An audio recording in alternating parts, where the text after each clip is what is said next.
വബറകാതുഹു. പ്രിയപ്പെട്ട ഹാജിമാരെ, നമ്മൾ മുത്തുനബി സല്ലല്ലാഹു അലൈഹി വസല്ലമ തങ്ങളുടെ പാദസ്പർശമേറ്റ അവിടുത്തെ ജീവിതത്തിന്റെ അസർ ഒപ്പിയെടുത്ത സ്ഥലത്തേക്കാണ് എത്തിയിരിക്കുന്നത്. അഥവാ ജബലു സൗറിന്റെ തായ്ഭാഗത്താണ് നമ്മളുള്ളത്. ഈ കാണുന്ന മലയാണ് ജബലു സൗർ എന്ന് പറയുന്നത്. ഇന്ന് അവിടേക്കുള്ള റോഡ്, അതിന്റെ പാതയുണ്ടാക്കുന്ന വർക്കില് ആർക്കും ഇപ്പോൾ അങ്ങോട്ട് പ്രവേശനമില്ല, അലോഡില്ല. അല്ലെങ്കിൽ നമുക്ക് ഇപ്പോൾ ഈ സമയത്ത് തന്നെ കാണാൻ സാധിക്കുമായിരുന്നു 24 hours ആളുകൾ അതിന്റെ മുകളിലേക്ക് ഇങ്ങനെ കയറും. ഇവിടുന്ന് അകലെ നിന്ന് നോക്കുമ്പോൾ ഒരു ഉറുമ്പരിക്കും പോലെ ഇങ്ങനെ ആളുകൾ ഇങ്ങനെ പോവും. ആളുകൾ ഇങ്ങനെ പോയിട്ട് അവിടെ വലിയൊരു കല്ല് കാണുന്നുണ്ടോ? ആ വലിയ കല്ല് കാണുമ്പോൾ അവിടെ ഒരു പൊത്താണ്.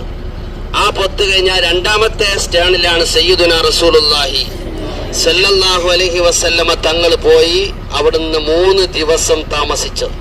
ഹബീബ റസൂലുള്ളാഹി സല്ലല്ലാഹു അലൈഹി വസല്ലമയുടെ 53ാമത്തെ വയസ്സിൽ മക്ക വിട്ട് മദീനയിലേക്ക് പലായനം ചെയ്യുന്ന സമയത്ത് അവിടുന്ന് ഈ ദുർഘടമായ പാതയിൽ, അന്ന് കെട്ടിടങ്ങളില്ല, ഇതുപോലെ മനോഹരമായ റോഡില്ല, വാഹനമില്ല സാഹചര്യത്തിൽ സയ്യിദുനാ റസൂലുള്ളാഹി തങ്ങൾക്ക് ഒപ്പത്തിനൊപ്പമുണ്ടായിരുന്നത് നിഴലില്ലാത്ത റസൂലുള്ളാഹിന്റെ തണലായ സയ്യിദുനാ അബൂബക്കർ സിദ്ദീഖ് റളിയല്ലാഹുവിനെ വന്ദിച്ചുകൊണ്ട് നടന്നു വരുന്ന സമയത്ത് ആ മലമുകളിലേക്ക് കയറുമ്പോ അള്ളാഹിന്റെ ഹബീബിന് കയറാൻ പ്രയാസമുള്ളൊരവസ്ഥയെത്തി. ഇന്നും സൗർ ദുർഘടമാണ്.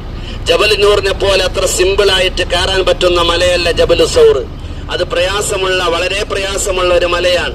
ആ മലമുകളിലേക്ക് പറ്റിപ്പിടിച്ച് അള്ളിപ്പിടിച്ച് പ്രവാചകൻ കയറുമ്പോ അവിടുന്ന് ഏറ്റവും മുകളിൽ എത്താനാകുന്ന സ്റ്റേണിൽ ഹബീബ് റസൂലുള്ളാഹി തളർന്നുപോയി. സിദ്ദീഖുൽ അക്ബർ ചുമല് വിരിച്ചു കൊടുത്തു. നബി തങ്ങൾ അതിന്റെ മുകളിൽ കയറി പർവ്വതത്തിന്റെ ശിഖരത്തിലെത്തി. ഗുഹ കണ്ടു. അതിന്റെ ഉള്ളിലേക്ക് അഭയം പ്രാപിക്കാൻ ഹബീബായ നബി തങ്ങൾ ഒരുങ്ങുമ്പോൾ മഹാനായ സിദ്ദീഖ് റളിയല്ലാഹു അൻഹു പറഞ്ഞു, നബിയെ, ഇല്ല, അങ്ങ് കടക്കരുത്, അങ്ങ് അതിന്റെ ഉള്ളിൽ കടക്കരുത്. ഒരു പക്ഷെ അതിന്റെ ഉള്ളിൽ തേളുകൾ ഉണ്ടാകാം, പാമ്പുകൾ ഉണ്ടാവാം, ഉപദ്രവ വസ്തുക്കൾ ഉണ്ടാവാം. അതുകൊണ്ട് പ്രവാചകരെ, ഞാനൊന്ന് കയറട്ടെ എന്ന് ഹബീബായ തങ്ങളോടുള്ള അധമ്യമായ അടങ്ങാത്ത പ്രണയം കൊണ്ട് സയ്യിദുനാ സിദ്ദീഖ് റളിയല്ലാഹു തആല അൻഹു അതിന്റെ ഉള്ളിലേക്ക് കയറിയിട്ട് നബിയെ പുറത്ത് നിർത്തുകയാണ്. ഉള്ളിൽ കയറിയപ്പോൾ നിറയെ പൊത്തുകളാണ്. ആ പൊത്തുകൾ തന്റെ തുണിയുടെ കഷ്ണങ്ങൾ ഓരോന്നോരോന്ന് കഷ്ണിച്ചുകൊണ്ട് ആ പൊത്തടച്ചു മാറ്റി. അവസാനം ഒരു പൊത്ത് ബാക്കിയാക്കുകയാണ്, ഒരു പൊത്ത് ബാക്കി നിർത്തുകയാണ്. എന്തുകൊണ്ട്? കാരണം ഇനി ആ പൊത്തടക്കാൻ അദ്ദേഹത്തിന്റെ തുണിയില്ല. തുണി കീറി ഔറത്ത് കണ്ടുപോകും. ഇനി ഔറത്ത് കാണാൻ പാടില്ല. അതുകൊണ്ട് ആ ഒരു പൊത്ത് അവിടെ നിൽക്കട്ടെ, അവിടെ എന്റെ കാലുകൊണ്ട് മറക്കാം എന്ന് സയ്യിദുനാ സിദ്ദീഖ് റളിയല്ലാഹു അൻഹു തീരുമാനിച്ചു. പുറത്തേക്ക് വന്നു. നബി തങ്ങളോട് പറഞ്ഞു, നബിയെ, ഇനി അങ്ങ് പ്രവേശിച്ചു കൊള്ളുക. നബി തങ്ങൾ പ്രവേശിച്ചു. ക്ഷീണം കാരണം, യാത്രയുടെ ക്ഷീണം കാരണം ഹബീബ റസൂലുള്ളാഹി തങ്ങൾ സിദ്ദീഖ് റളിയല്ലാഹു തആല അൻഹുവിന്റെ മടിയിൽ തലവെച്ച് കിടന്നുറങ്ങിപ്പോയി. അല്പനേരം കഴിഞ്ഞിട്ടേ ഉള്ളൂ സിദ്ദീഖ് റളിയല്ലാഹു അൻഹു തന്റെ കാലുകൊണ്ട് അടച്ചു വെച്ച ആ പൊത്തിൽ നിന്നൊരു പാമ്പ് മെല്ലെ ഇഴഞ്ഞു വന്നിട്ട് മഹാനായ സിദ്ദീഖ് തങ്ങളെ കാലിന് കൊത്തുകയാണ്. അസഹ്യമായ വേദനയുണ്ട്, അദ്ദേഹം പുളയുന്നുണ്ട്. പക്ഷേ മഹാനരായ റസൂലുള്ളാഹി സ്വല്ലല്ലാഹു അലൈഹി വസല്ലം തങ്ങളെ ഉണർത്താൻ പാടില്ല, അത് അദബുകേടാണെന്ന് മനസ്സിലാക്കിയ നബി തങ്ങളോട് വല്ലാത്ത സ്നേഹമുള്ള സിദ്ദീഖ് റളിയല്ലാഹു അൻഹു തന്റെ വേദനകൾ കടിച്ചൊതുക്കി നിർത്തുകയാണ്. ശരീരമാകെ നിറം മങ്ങുന്ന അവസ്ഥയിലേക്ക് വരികയാണ്. പക്ഷേ കണ്ണിൽ നിന്ന് കണ്ണുനീര് ധാരധാരയായി റസൂലുള്ളാഹിന്റെ മുഖത്തേക്ക് പൊയിഞ്ഞു വീണപ്പോൾ ഹബീബായ തങ്ങൾ ഉണർന്നു. യാ അബൂബക്കർ മാദാ യബ്കീക്, എന്തിനാണ് അബൂബക്കറെ കരയുന്നത്? മഹാനായ സിദ്ദീഖ് റളിയല്ലാഹു അൻഹു പറഞ്ഞു, നബിയെ, ലദഅനി അൽ ഹയ്യ, എന്നൊരു പാമ്പ് കൊത്തിയിരിക്കുകയാണ്. ഹബീബായ നബി സല്ലല്ലാഹു അലൈഹി വസല്ലമ അതിനുടനെ പരിഹാരമാണല്ലോ. അതിനേത് വിഷവൈദ്യനാണുള്ളത്, ഏത് മെഡിക്കൽ സയൻസ് ആണുള്ളത് എന്ന് നോക്കിയില്ല.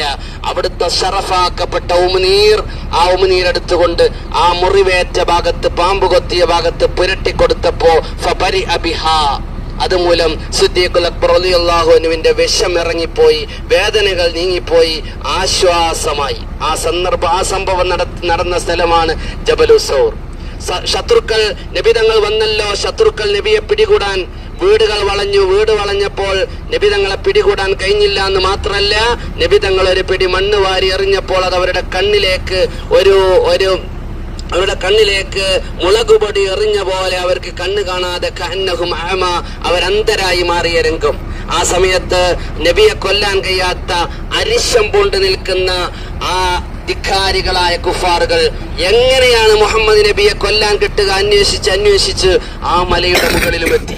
നബിതങ്ങൾ മക്ക വിട്ട് അവിടുന്ന് പോയിട്ടുണ്ടെന്ന് മനസ്സിലാക്കിയ ശത്രുവ്യൂഹം അവർക്ക് തോന്നി ആ മലയുടെ മുകളിൽ ഉണ്ടാകും. അബൂജഹൽ പ്രഭൃതികൾ ആ മലയുടെ മുകളിൽ ഇങ്ങനെ റോന്ത് ചുറ്റുകയാണ്. പക്ഷേ നബിതങ്ങൾ ഒരു തരി പോലും കാണാൻ അവർക്ക് കഴിഞ്ഞില്ല. ആ ഗുഹക്കകത്ത് നിൽക്കുന്ന നബിയെ സിദ്ദീഖിനെ കാണാൻ ആ മലയുടെ മുകളിലേക്ക് കയറിയെത്തിയ അബൂജഹൽ പ്രവൃത്തികൾക്ക് കഴിഞ്ഞില്ല. അവരല്ലാഹു തആല മറച്ചു കളഞ്ഞു. ഹബീബായ നബി തങ്ങൾ അല്ലാഹു കാത്തിരിക്കുകയാണ്. ആ പർവ്വതത്തിന്റെ ഉള്ളിൽ നിന്ന് സിദ്ദീഖുൽ അക്ബർ റളിയല്ലാഹു അൻഹു ആകുലപ്പെടുന്നുണ്ട്. സിദ്ദീഖുൽ അക്ബർ റളിയല്ലാഹു അൻഹു പ്രയാസപ്പെട്ടുകൊണ്ട് പറയുന്നുണ്ട്, നബിയെ, നമ്മൾ രണ്ടാളല്ലേ ഉള്ളത്, ഇതാ ഈ മലമുകളിൽ അവരെത്തിയിട്ടുണ്ട്, അവരിതാ അവരുടെ കാലച്ചകൾ കേൾക്കുന്നുണ്ട്, അതുകൊണ്ട് ഹബീബേ എന്താണ് നമ്മൾ ചെയ്യുക എന്ന് ചോദിച്ചപ്പോൾ അള്ളാഹുവിന്റെ റസൂല് പറഞ്ഞു, സിദ്ദീഖ്, ഇന്നല്ലാഹ മഅന, അള്ളാഹു നമ്മോടൊപ്പമുണ്ട്, ലാ തഖഫ്, നീ പേടിക്കണ്ട സിദ്ദീഖേ, നമ്മൾ രണ്ടാളാണെങ്കിൽ ഇപ്പോൾ നമ്മൾ ഗുഹയിൽ, ഇദ്ഹുമാ ഫിൽ ഗാർ, നമ്മൾ രണ്ടാളാണ് ഈ ഗുഹയിലുള്ളതെങ്കിൽ വല്ലാഹു സാലിസുഹുമാ, മൂന്നാമതായി നമ്മളെ കാക്കാൻ ഇടപെടുന്നത് ആരാണ്? അള്ളാഹുവാണ്. അതുകൊണ്ട് അബൂബക്കർ, ലാ തഖഫ്, ഇന്നല്ലാഹ മഅന, ഏത് പ്രതിസന്ധി ഘട്ടങ്ങളിലും അള്ളാഹുവിന്റെ ഹബീബ് തവക്കുൽ ചെയ്തു. പ്രിയപ്പെട്ട ഹാജിമാരെ, നമുക്കും ഇതിൽ നിന്ന് ലഭിക്കുന്ന സന്ദേശം എന്താണ്? ഗാറു സൗറിൽ ആ ഗുഹക്കകത്ത് കഴിഞ്ഞുകൂടിയ അള്ളാഹുവിന്റെ റസൂൽ സല്ലല്ലാഹു അലൈഹി വസല്ലമ നമുക്ക് നൽകിയ സന്ദേശം എന്താണ്?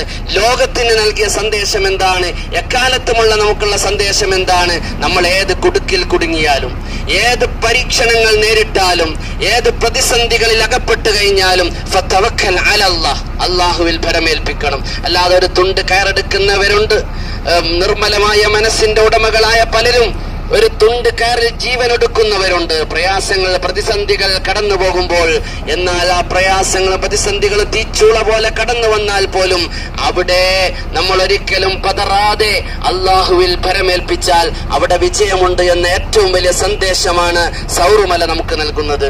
അള്ളാഹുവിന്റെ റസൂൽ സല്ലല്ലാഹു അലൈഹി വസല്ലമയെ പിടികൂടാൻ വേണ്ടി വന്ന അബൂജഹൽ ആ മലമുകളിലൂടെ എങ്ങനെ നടക്കുക എന്നല്ലാതെ അള്ളാഹു റസൂലിനെ കാണാൻ കഴിഞ്ഞില്ല. മാത്രമല്ല, അവരാ ഗുഹക്കകത്തേക്ക് ഇങ്ങനെ പാളി നോക്കുമ്പോൾ ഒരു ചിലന്തി വല നെയ്തിട്ടുണ്ട്. അവർ പറഞ്ഞു, ഇല്ല, മുഹമ്മദും സിദ്ദീഖും ഇവിടെ ഇല്ല. അതിന്റെ മുന്നിൽ തന്നെ ഒരു പ്രാവ് മുട്ടയിട്ട് അടയിരിക്കുന്നുണ്ട്. അതുകൊണ്ട് തന്നെ ഇവിടെ ഇല്ല, മുഹമ്മദ് ഇല്ല എന്നവർ തീരുമാനിച്ച് അവരിറങ്ങിപ്പോയി. മഹാനാ സിദ്ദീഖ് റളിയല്ലാഹുവിനോട് നബി തങ്ങൾ പറഞ്ഞു, സിദ്ദീഖ്, ഇതാ ഈ വിരൽ കൊടികൾക്കുള്ളിലൂടെ നോക്കൂ, ഈ വിരൽ കൊടികൾക്കുള്ളിലൂടെ നോക്കൂ, എന്താണ് കാണുന്നത് എന്ന് ചോദിച്ചപ്പോൾ മഹാനാ സിദ്ദീഖ് റളിയല്ലാഹു അൻഹു സൗറിന്റെ ആ ഭാഗത്ത് നിന്ന് അപ്പുറത്തേക്ക് നോക്കിയപ്പോൾ അവിടെ കാണുന്നത് ഒരു കടലാണ്, ഒരു ബഹർ. ആ ബഹറിൽ, അതിന്റെ കരയിൽ ഒരു കപ്പൽ ഇങ്ങനെ നങ്കൂരമിട്ട് നിൽക്കുന്നുണ്ട്. സിദ്ദീഖ്, പേടിക്കണ്ട, ശത്രുക്കൾ നമ്മളെ വന്ന് പിടികൂടാൻ അവർക്ക് കഴിയില്ല, നമ്മളെ പിടികൂടാൻ അവർക്ക് സാധിക്കില്ല. നമ്മളെ പിടികൂടാൻ വന്നാൽ നമ്മളിതാ ആ കടലിലേക്ക് പോകും.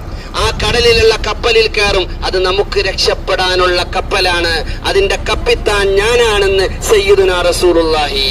അതുകൊണ്ട് പ്രിയപ്പെട്ടവരെ, ആ സൗറുമലയാണ് നമ്മൾ കാണുന്നത്. വിശ്വാസികൾ അതിന്റെ മുകളിൽ, ആരോഗ്യമുള്ളവരൊക്കെ കയറാറുണ്ട്. പക്ഷെ ഇന്ന് അത് അലോഡല്ല, വർക്ക് നടക്കുകയാണ്. ഇതാ മിഷൻ 2030 ഒരു കാലത്ത് ഇങ്ങനെ പറ്റിപ്പിടിച്ച് സ്റ്റെപ്പിലൂടെ കയറിയതാണ് നമ്മളൊക്കെ ചെയ്തതെങ്കിൽ ഇനി ഭാവിയിൽ ഈ സൗർ ആവാൻ പോകുന്നത് അതിന്റെ മുകൾ വരെ റോഡ് വരാൻ പോവുകയാണ്. ഒരു പക്ഷേ ഭാവിയിൽ മിഷൻ 2030 സൗദി അറേബ്യ പൂർണ്ണമായി മാറുന്ന കൂട്ടത്തിൽ റോപ്പ് വേ പോലെയുള്ള സംവിധാനങ്ങളും വരാൻ സാധ്യത